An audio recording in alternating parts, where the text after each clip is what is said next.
Hi. Are you like me, a Western expat who enjoys the hospitality of Southeast Asia? It's a part of the world that welcomes us and treats us very well also. I've lived here in Southeast Asia for 15 years now. First in Singapore, then the Philippines, Vietnam, and now Thailand. Bangkok has been my home for 10 years now, and it's a friendly, exciting city, a very sensual and beguiling place where, for me, things like politics and world events have been nothing more than background noise, kind of a rippling undercurrent, if you will. Until this. For a second day, the guns boomed across the Thai-Cambodian border. Not that long ago, just a few weeks, July 26, 2025, Thailand, Cambodia resurrected a centuries-old dispute and began firing artillery and rockets at one another. Fire! Yeah, baby!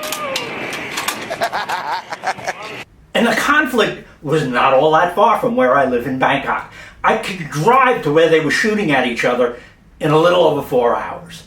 In fact, 4 months ago, I shot a video out where the last military exchange had taken place between the two countries. Those hills and plains behind me are Cambodia.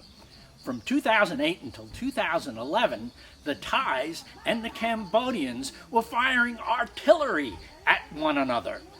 And they keep an army presence up here as well. There's lads lining up at ease. Yeah, and they still keep the guns ready, I suppose.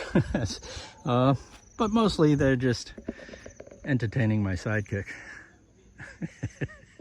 Now, I don't have a horse in this race. I'm a retired American. But with armed conflict happening so close by, I became concerned. So I did some research, and what I found was nothing short of astonishing. On March 26, 2025, U.S. Secretary of State Marco Rubio eliminated $120 million of foreign aid that was flowing into Cambodia by way of USAID's complex of NGOs. Cambodian strongman Hun Sen, 4 weeks later, began saber-rattling nationalist rhetoric that led to the armed conflict with Thailand.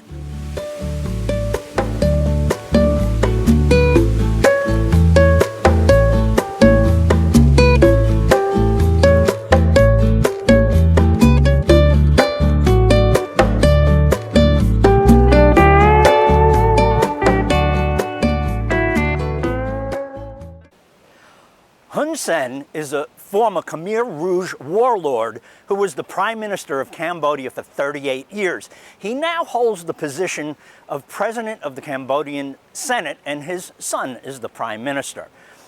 If anything, Hun Sen has exhibited an expertise at nationalist rhetoric and how to excite his population with saber rattling and, nationalist warlord kind of stuff. He's good at it, and he's exhibited that. Now, is this current situation related to, is Hun Sen's current situation related to the USAID rug pull that just went on? I don't know. I don't know for sure. But what happened is I went investigating that question. Now, a short time ago in an earlier clip, I said I was astonished. It's not this Hun Sen USAID rug pull that I found astonishing.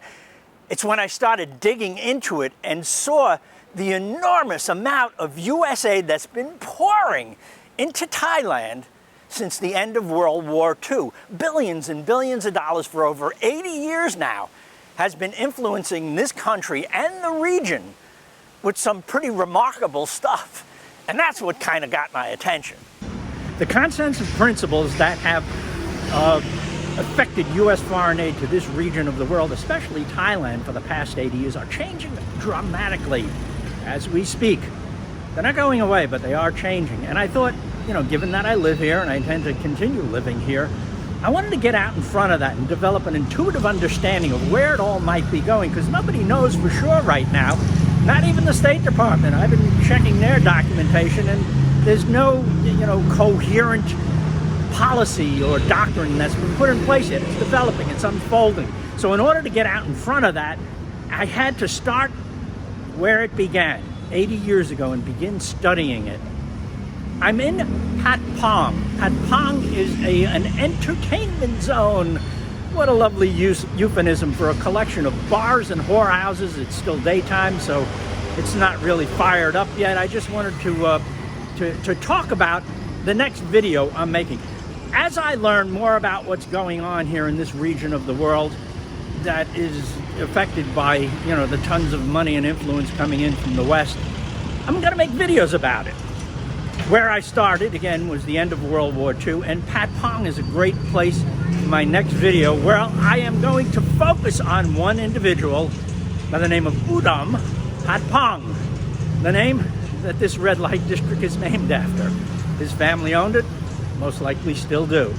He was a spy for the United States government back in 1945. So that's where I'm going. Just to let you know who I am and what I do. Anybody who's been following me on social media for a while knows that I was a fireman and an officer with the New York City Fire Department. When I retired from that, I went into the yoga business. That's what brought me to Asia. But all throughout that, since I'm a very young man, I've been a writer. I love to write, and I've been successful at it. I'm a freelance writer. I've been published in a lot of major journals. I guess the best known ones are Playboy magazine and the New York Times.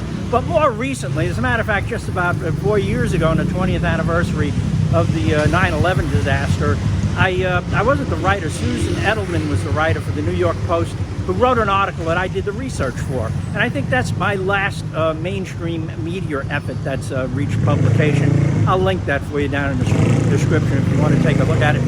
The point is that I'm good at research and writing.